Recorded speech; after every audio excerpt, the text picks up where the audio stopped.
In order to cultivate genuine emotional well-being, we need to develop clarity around the view of the nature of mind, which includes the subtle body, as it's called in the yogic tradition, or the nervous system, as we might think of it today. All of the contents of consciousness, all the movements of mind are the movement of energy, in a sense. Sensations, feelings, thoughts, imprint that comes through the nervous system through our interdependence with our environment, where we are, how we're breathing, what we're eating, who we're with. For example, what it's like being in a city versus in nature, the music we're listening to, all of that affects the movements of the mind.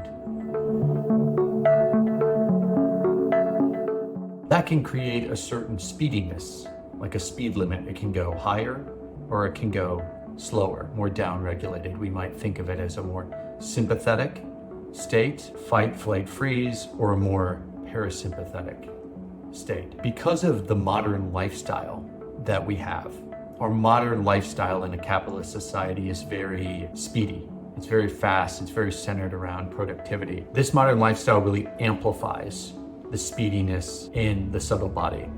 And what amplifies it further is our strong emotions, hope and fear, and attachments to outcome. So this hope and fear, on top of the speediness that comes from a lot of fast movement and a very fast lifestyle, can create tightness, it can create clinging and attachment.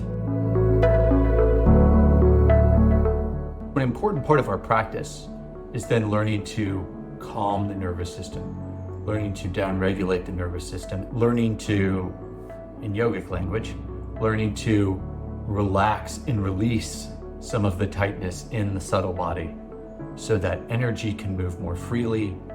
A lot of our confusion and stress and overwhelm is bound up in the subtle body. As we relax more and more, then this can release. The release of this tightness and the confusion and the overwhelm allows the clouds to part from the sky.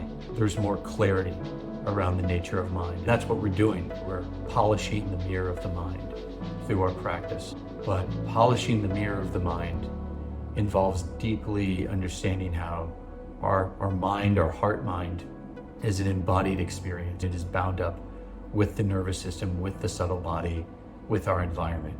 So learning to work with that. Next, we're gonna learn a very simple practice that we can do throughout the day to help us downregulate the speediness in the subtle body.